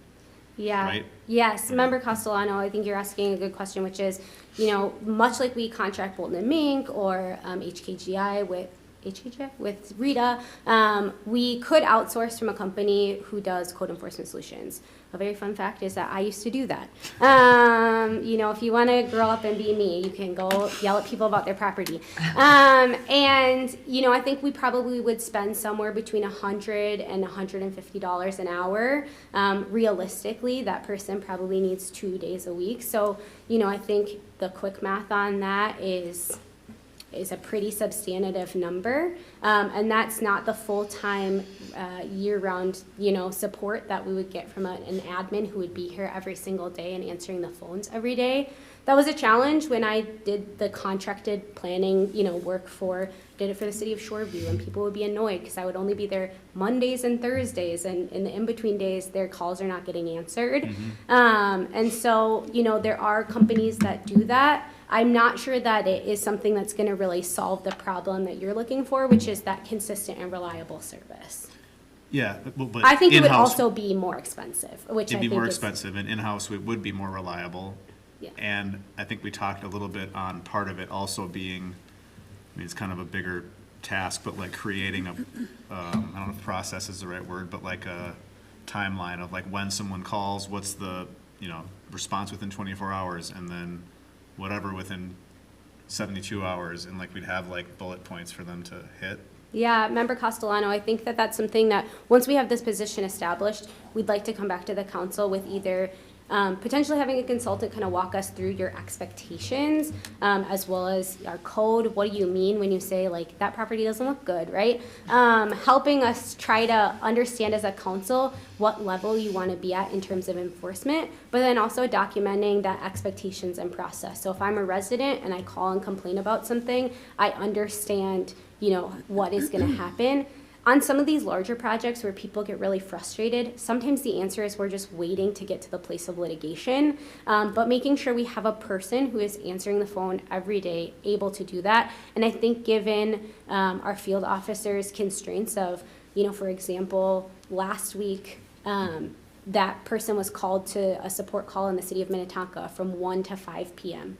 That's a whole day that is eaten at a fire call to do that fire service. So Well, this, we've all understood Yeah. that, which is why it's fantastic that you've found a place in the budget for this person.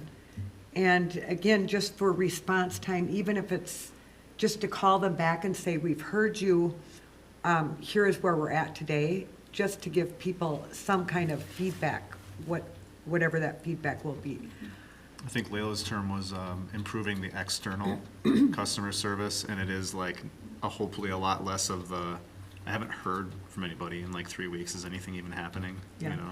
Well, and it looks like you've taken time to really invent this position and have written down what your hopes are for their day-to-day.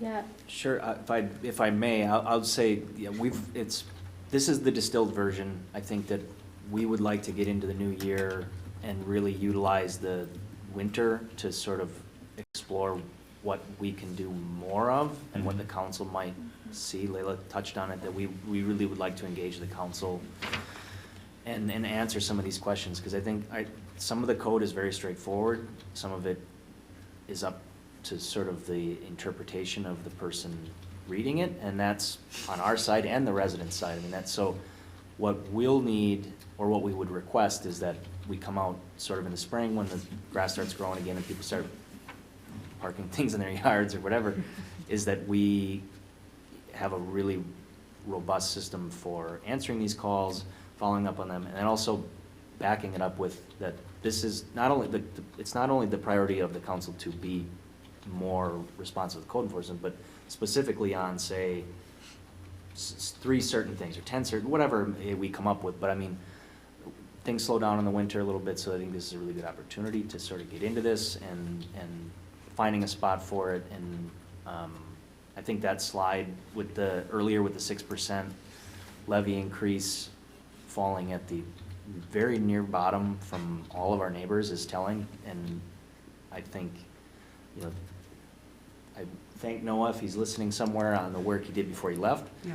but also the work the council's done to get on the FMP and catch up to this point where we can present a budget that is that small of an increase within the FMP and still continue to answer some of these calls. So I think it's great, and then we're very, very hopeful. But like I say, we're tip of the iceberg sort of right now, just get into the new year, and then we can really start ramping things up. And at what point would you put out a search for this person? yeah. Mayor, members of the council, you know, the flip side of what you're not seeing in creating this position is that we currently have only one admin at City Hall. So if you've met Sarah Lenz when you've come into the front desk, so Sarah supports planning, public works, elections, the clerk. I can keep finance. I can keep going. So Sarah is responsible for all of that. And so what will happen when we do this, and to answer your question, Councilmember McEnany, quickly, is that should the council approve this, we'll advertise for the position maybe as soon as next week, so that we can have someone start right away in the new year. What that will provide is all of those planning tasks that Sarah Lenz currently does will move into this position, and then, so about 50% planning, 50% code enforcement. Hopefully, once we have a process and we have things like code enforcement under wraps, then there's more room for this person to do some more different things, support public works, kind of grow our admin capacity. I think both of these people are like going to be helping me do some website stuff, some light, again, both of these really external customer service. What that will do with that extra capacity for Sarah Lenz is allow her to continue to support the clerk in elections, as well as support our new finance director, so add a little bit more finance capacity in our organization. So we used to have 5 finance staff, right now we have 2. And so helping kind of add that department to have just a little bit more robustness. She's the person who's going to kind of walk residents through their utility bills, special assessments. She's doing that right now, but she'll have a little bit more room to support that department. It's very exciting. Sounds like a way more organized. Yeah, like, I mean, it just. segregation of duties, if you want to call it Yes, that. and clear definitions on Yeah. what our expectations are, roles and responsibilities. It's a wonderful, beautiful thing. Are we to the end of the presentation? Yes. We're on questions, right? Any other questions for Leland? And then we got to open it up to the public, right? Yes.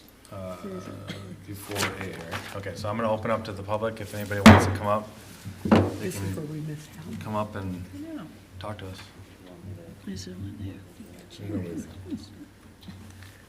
All right, nobody's there, so I'm going to close the public comment period. So again, back on A, page 3161, we have a resolution here. Any other comments or anything else before we want to? Well, again, thank you to Noah for all of his hard work and for a great presentation, Layla. Yeah, thank you so much for having me. It's fun to have my first presentation be a really exciting one, so thank you again. So I will say, for 1 month in, you're crushing it. That was probably the best presentation I've seen in Yeah. 5 years. Yeah. Easy to digest, easy to understand. Plus, if you if you look at the comparison to the neighbors, all we do in the finance commission is go, how do we go the lowest possible with still providing value, right? And I know the property taxes in general has hit the news, and some people look at the number, the top one, they're just insane. Now next year, obviously, we got to figure out what we're doing with this water treatment plant or not, but right now, we're just trying to keep it as low as we can. I mean, Maple Plain, come on, we're what, 0.10, basically this tied with them, so we're tied for second, lowest in, all the neighbors, and even 4.5, I mean, we're only 6, so. And again, with that extra, we're looking at 1, and with that extra 1 to make 6, I think we're solving problems that, have been around that we're trying to fix, so. Again, thank you for all your work, and your good ideas as well on the commission, and then, and of course, our awesome city manager, and for hiring. And our You guys awesome both city did it. I think you guys clerk. both City deserve clerk and. congratulations on that. We have a great staff. And Noah kept our feet to the fire too. You're gonna have to hire a new good director, because He'll for be 11 missed. years, he's really kept us going down the right path, so. Yeah, huge thanks to Noah too. He's gonna watch this. I doubt it, he's out. He's gonna watch this. I'll text him to watch it. Yeah, hour and 45 minutes in, there you go. But anyway, again, thanks. So, unless there's anything else, someone wants to make a motion for this resolution. Well, I can do that. I make a motion to pass resolution number 2598, approving the 2026 final general fund budget in the amount of $7,223,908, setting the final levy at $8,701,467, and approving the final overall budget for 2026. All right, got a motion, yeah, can I get a second? Second. Any other discussion? All those in favor, please say aye. Aye. Aye. Those opposed? All right, that passes. And then we also have 3209. We got another resolution for the It's HRA. B. It's B. Oh, yeah. Someone wants to Oh, make a gosh. motion for that? Where's that 329? Yeah, 3209. Me too. Oh, there it is. Oh, well, I can do that. I would like to make a motion approving resolution 2599.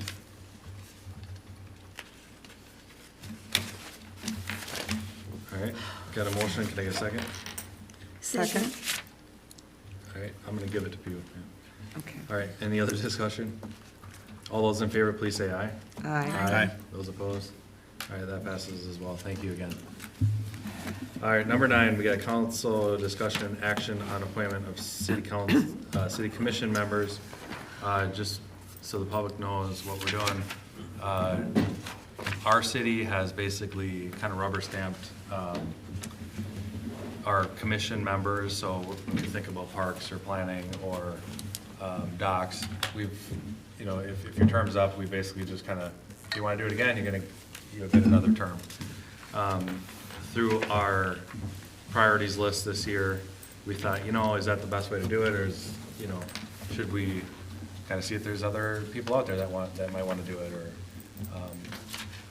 we probably already have the best people, but maybe there's another person that's, worth a shot. So what we did actually is we said, back in the fall, we approved a resolution that the council will interview applicants. And so if your term's up, we're going to interview you if you want to do it again, as well as any members of the public that live in Mound that show interest. So we passed that a few months ago, and tonight basically kind of was our first action on that. So in our conference room earlier today, we interviewed 2 people for the parks spot. There's one open position into the next year for someone that left and doesn't want to renew, or can't because I think they're going to be out of the country. So the council has decided, we interviewed the 2, both were phenomenal, nothing against the ones that don't make it, but we've decided for the parks position to nominate Paula Larson as our person. So does it have to be any official thing, or just talk about it? A motion and a vote, I would say. Okay, so I will make a motion to nominate Paula Larson for our Parks Commission open position. I second. And we got a second. Any discussion on that? All those in favor, please say aye. Aye. Aye. Those opposed? All right, so congrats, Paula.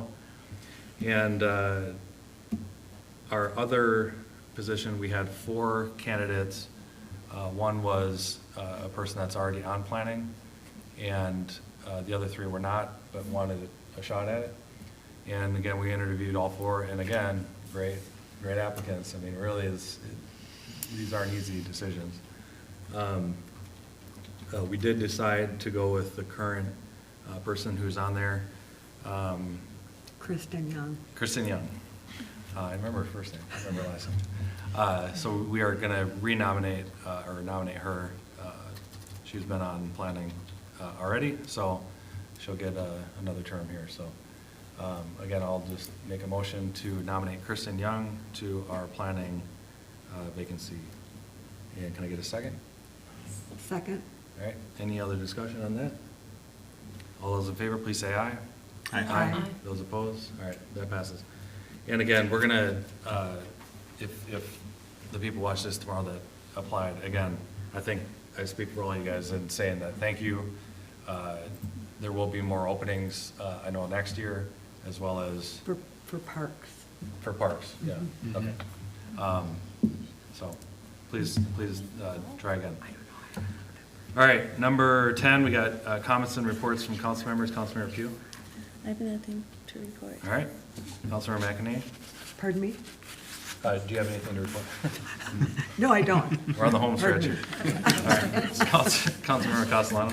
I don't have anything to report. I just have an ask if we can we invite someone from the J.C.'s to come to one of our meetings? I was just looking when we were doing consent before, they contribute a lot, and we've never had them here.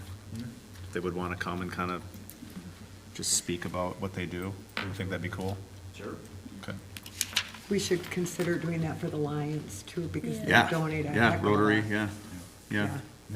They came last year or the year before? 2 years ago. Yeah, and I just couldn't, when I was reading it, I couldn't recall ever meeting, or having them here, so.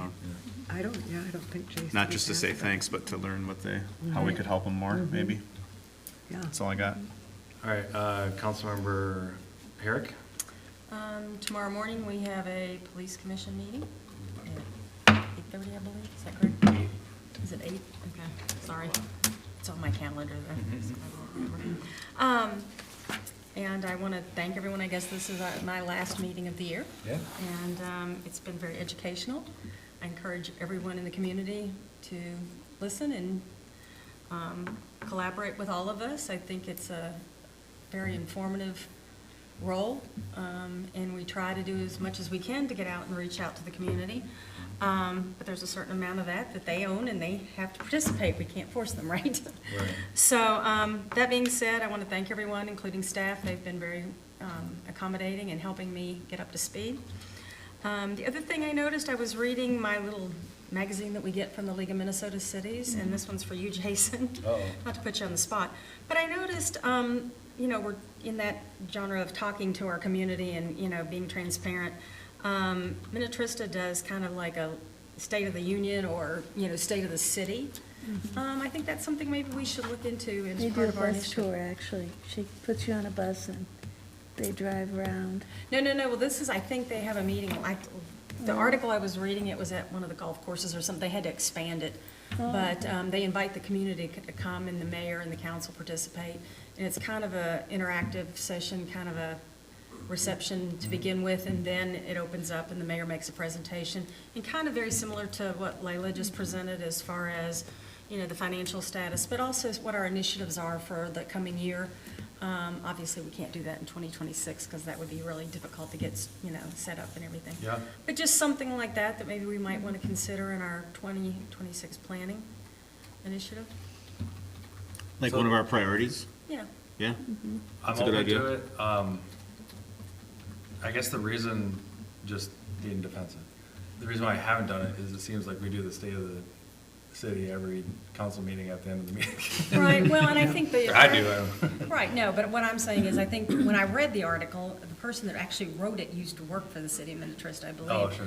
And so I think it was informative in the sense that it does create more of a collaborative environment, in the sense it's relaxed. It's a, you know, I mean, I would envision it being something like maybe like doing it at, the Gillespie Center, at the initial one, and inviting the public in to see what kind of turnout we get. Having a town hall meeting. Like a town hall meeting, yeah. In other words, where we have, you know, Yeah. a lot of people present. We could, you know, invite some of our other representatives to be, you know, there as well. But the primary focus would be about the city of Mound. I mean, I constantly get questions, and it's the same questions from various people. And no matter how much we try to communicate it on our website and in our newsletter, they just don't hear it. So how do we get them, you know, give them the opportunity to actually come forward and speak? But it also gives us an opportunity to be transparent and put our information out there. And it's maybe a couple hours out of one evening, out of, you know, It's a good the entire idea. year. So remember on October 1st, I did the Gillespie Yep. speaking event, and you came, right? Mhm. Yeah. 20 Yeah, some you people. didn't have as many as the first year. Thank you. But, but we can get it up again, you know, get those Yeah, I numbers mean, up. they'll help us advertise. I know we can, our Facebook is Because she amazing all of a really sudden. did, she had your picture all over town. Every place I'd go, there's a picture Yeah, of I you, mean, Right. you know. at a certain point, I, after doing this how many years, it's like, here we're talking about our finance, Right. you know, our budget, and all I think about all year is I want to lower it by 6%, I want to raise it by 6%. Right. And I don't, you know, I'm like, I'm surprised nobody's here.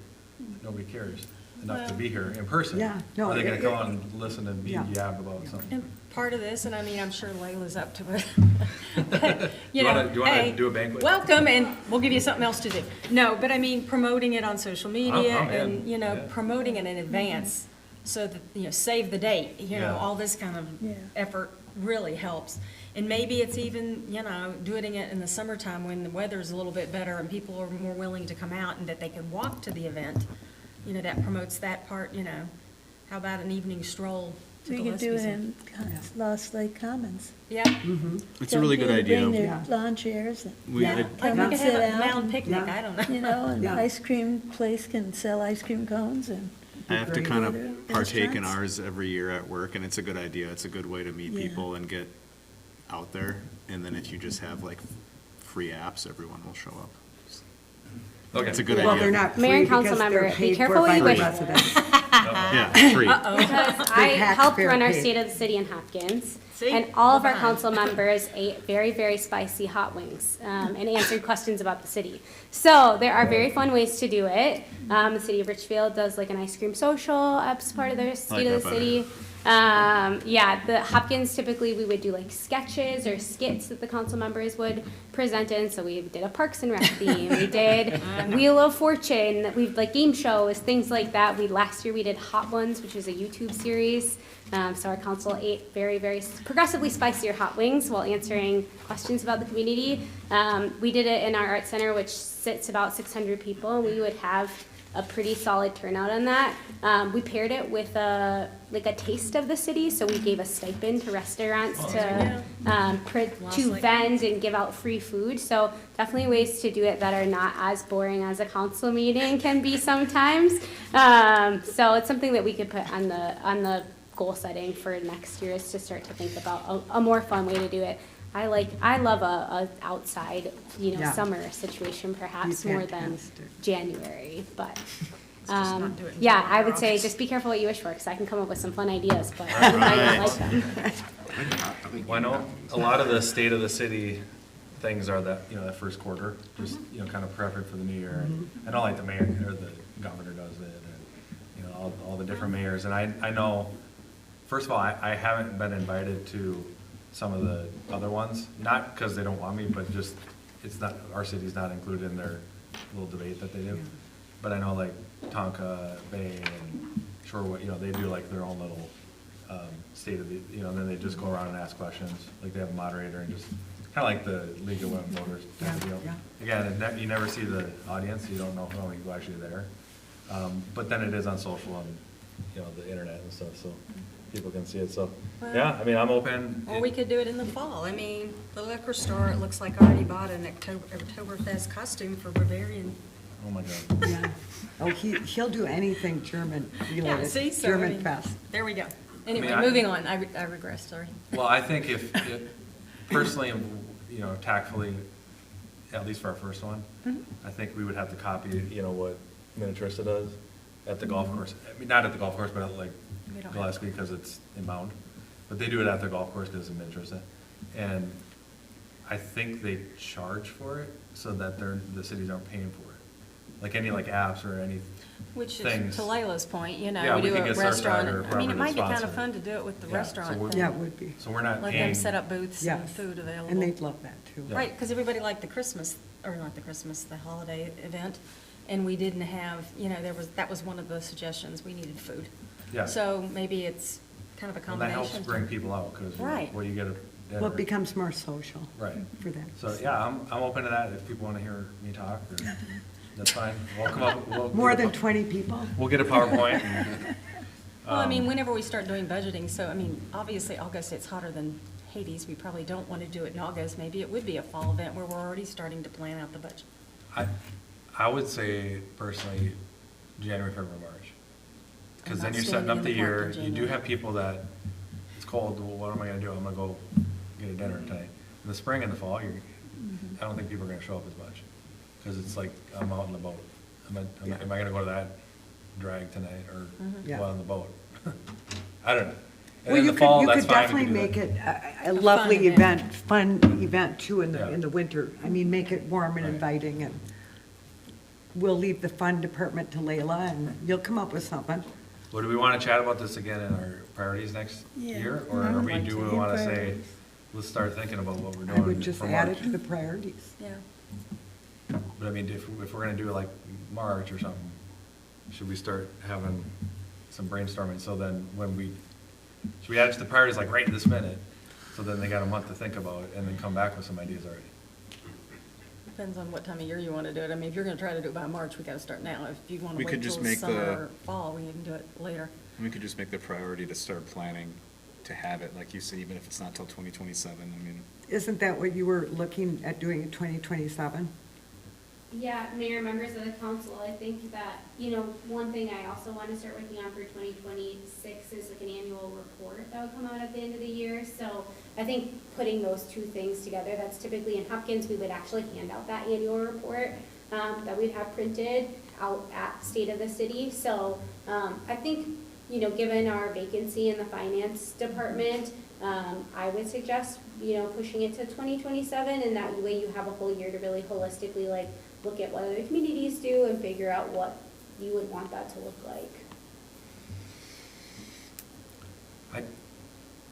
I think if we're gonna do it this year, we should do it quick. Does it have to be amazing and like doing skits and stuff? No. I think you only get one initial, you know this, you only get one initial. Yeah. First If we wanna time. think about it for a year, that's Yeah. fine. So Okay. if we do it and we do a good job of it, Yeah. I think then it incites and incentives, incentivize, I can't say the word, but it gets everyone involved. And, to do that, we have to be good right out of the gate. We Yeah. can't just say, okay, let's have tea at the Gillespie Center and everybody come, because they're not gonna show up, to your point. And it's kind of half-assed. Yeah. And to Layla's point, I don't want being to. without Noah right now, you've already got a full plate Yeah. going into, you've got a full plate already for 2026. So I agree to do it right, you get one shot at it, and make it a priority for 2027, and just make it a really great event. The other thing too is, I've seen some councils do the State of City right before their meeting, or right after, or during their meeting, and they do like a presentation. A lot of the smaller cities will do that. I'm just saying, this is what they do, No, they but get it done, yeah. and they say, hey, this is the update, because, we just talked about finance, but what about fire, what about police, what about, all the different things, and then it takes a while, 45-minute. But you hour could have different stations, PowerPoint. for people to actually make it more engaging, for them Yeah. to walk to like the fire department and get that from them. Yeah, if it's gonna be that complex, then yeah, we gotta punt it till the fall or next year. I mean, I think it should be, we do the holiday event, and that's big, and everybody loves it. How do we transition into this being maybe some other time during the year?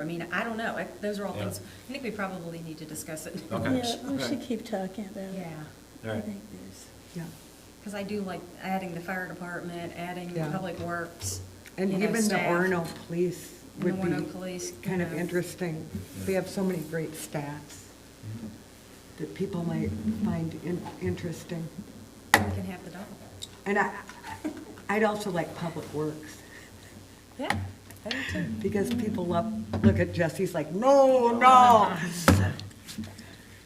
It's not what I'm, I promise. It was looking desperate. No, I love the idea, and I'll even show up. well, maybe then we should have it in March, because then everyone Well, should yeah, be you have to happy give a with their speech. snow removal. Yeah, that's right. That's the You know, first it's thing, snow days. day one. Yep. When I was on as mayor, they said, well, this wouldn't have happened with, and I'm like, oh, I control the snow out of the sky. Oh my God. And I'm You not have driving the great- plow You either. have great so- powers. Sorry I derailed that, but anyway, yeah, moving on. That's all I They got. just don't know. Okay. I mean, we have the best snow removal. Yeah. Yeah, he was shoveling right before we got here. I don't know if you Just play on it. coordinated that or what. Just remember, they got a meeting today at 4:30. Ryan was here, so I'm sure he. Made sure it was clear. All right, that was the end of that. Okay, so for me, workshop, do we have workshop dates yet? Did we pick those? Well, no, but Well, we don't meet again until January 13th to 14th. My assumption is we're going to either have a workshop that first meeting for starting out our just goal setting. it's not gonna be long enough. We may have, we still need to do docs commission vacancies too, so somewhere around that first meeting, we'll have to sort of navigate that. We used 2 workshops for goal setting last year. If we, I'll probably just talk to you probably between now and then, but. Well, the problem is I gotta start putting something on the calendar or Right. it's gonna fill up. Wow. I'm really busy in January, so Plan in for- the next couple weeks, we need to get a date. Pick a date. Or someone's gotta pick something. I just plan for a workshop before each meeting, and then, Yeah, but we're not gonna have enough time for an hour. I know, because one's not enough, so. No, just- I wanna do one where we show up at 6 at some other night. Oh, okay, And then for the we priorities. don't have like For the priorities goes- part, yeah. okay. If it goes to 9, then it goes to 9. But we could have a workshop before the meeting for the docs thing on one. For that, that's fine. Second meeting in January, maybe? Why don't we go to the environmental camp, the Boys and Girls Club camp on a Saturday morning? Why not? Don't we have a You know, meeting on the they're just down 23rd Like 15. of December?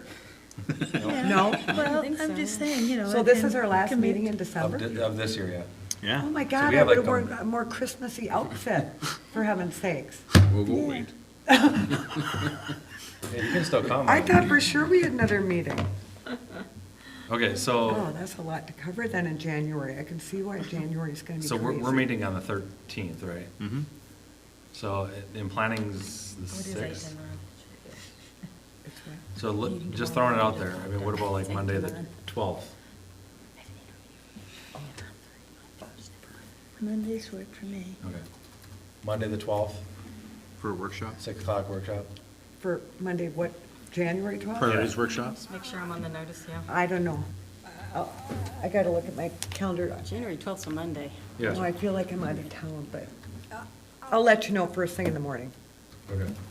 I feel like I'm out of town. You can't do Possibly it. the second and fourth Mondays are maybe full-time. What is it? But it's, sometimes they have it, sometimes they don't. It's not certain, not certain. What about the 5th? I'm open, first and third, I'm open. First and third Mondays, I'm always open. Okay. It's a Monday. So it looks like it would be Martin Luther King Day, so Fifth? I'm open the 5th and the 20th. Monday the 5th, Yeah. whatever. 5th? Monday, 5th, yeah. Yeah, maybe the 5th then, if the 12th doesn't work. See, we can't do the 12th? She might be out of town, maybe. Okay. That works. Let's just pencil in for the 5th, because I. Pencil in the 5th and 12th till, Well, 5th for now. Okay. And then you tell us, I think the 3 of us are well, good no, on the I'll 5th. know when I get home Yeah. in 10 minutes. Okay. I just gotta look at my calendar. Well, I don't I might use go my for another phone for hour. calendars.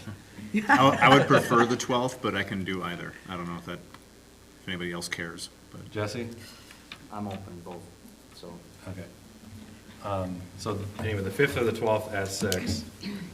Just get us whichever day works better for you. And what is that appointment gonna be for? That's the priorities list. Oh, the priorities, And got I it. don't Got want it. to have an expiration, so if we want to talk for a Got couple it. hours, we can do that. Okay, I just didn't know what it was. Bring You're your gonna be list. there till 10 o'clock. Well, we can say 9 hard stop. Yeah. Or whatever. But an hour is not gonna be long enough, I know that. And then, I think that was it. What I had. Do I have anything else? I don't know. That's the end of the meeting, so, all right. Thanks again to everybody, thanks for your hard work this year. Thank you. Merry Christmas, see you next year. Thank you, Scott. Take a motion to adjourn. So moved. Can I get a second? Second. Any other discussion? All those in favor, please say aye. Aye. Those opposed? All right, we're adjourned.